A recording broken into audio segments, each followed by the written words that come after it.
আজ আমরা কথা বলবো এমন এক জায়গা নিয়ে যাকে অনেকে মিনি কক্সবাজার বলে ডাকেন, অথচ এই অপরূপ সৌন্দর্যের স্থান আজ ধ্বংসের দ্বারপ্রান্তে দাঁড়িয়ে। চরফকিরা ইউনিয়নের সেই নাম মুসাপুর গুচ্ছ গ্রাম।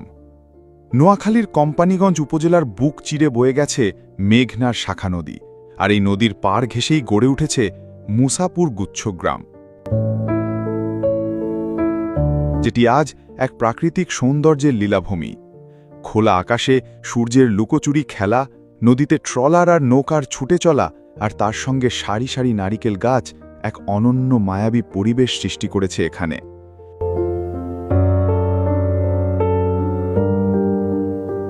প্রতিদিন দূর দূরান্ত থেকে মানুষ আসে এই মন ছুঁয়ে যাওয়া সৌন্দর্য উপভোগ করতে।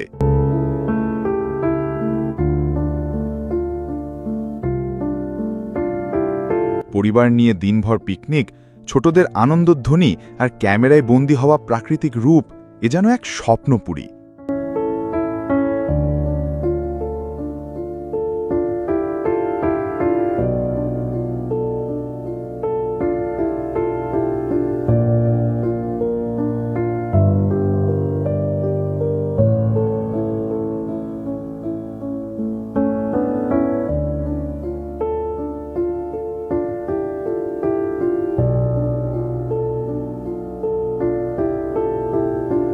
কিন্তু এই স্বপ্ন আজ বাস্তবের নিষ্ঠুরতায় ভেঙে পড়ছে।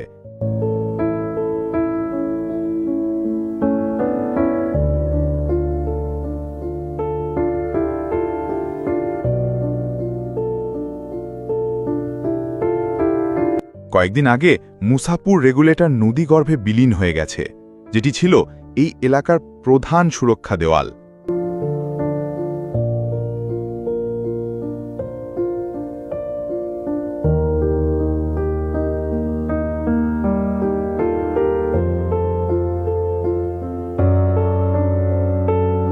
সেই রেগুলেটর ভেঙে পড়ার পর নদীর গর্জন আজ হুমকি হয়ে দাঁড়িয়েছে পুরো অঞ্চলের জন্য।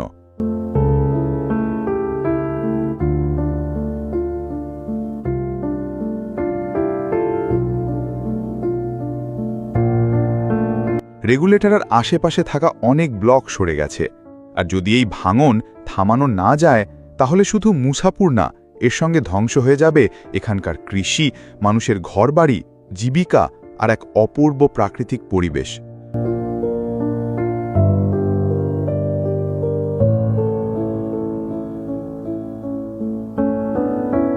কল্পনা করুন, একদিন যদি ওই জায়গায় গিয়ে দেখা যায় সেখানে শুধুই পানির গর্জন, ধ্বংসস্তূপ আর মানুষের কান্না, কতটা কষ্টদায়ক হবে সেটা।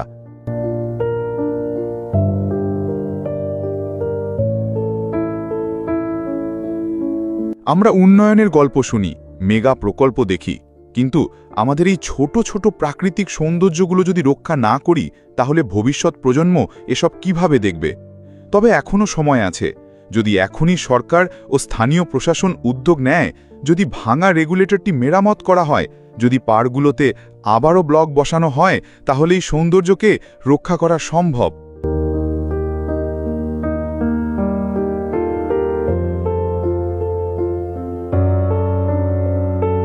আমাদের সবার উচিত সচেতন হওয়া, সোচ্চার হওয়া এবং মুসাপুরের মতো এলাকাকে বাঁচানোর জন্য আওয়াজ তোলা।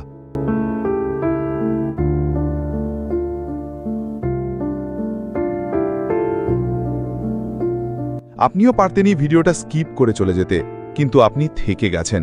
তাই অনুরোধ করছি, এই ভিডিওটি শেয়ার করুন, কারণ একটা শেয়ার হয়তো পৌঁছে যাবে সেই মানুষের কাছে যার একটুখানি সিদ্ধান্ত এই প্রাকৃতিক রত্নকে আবার প্রাণ ফিরিয়ে দিবে।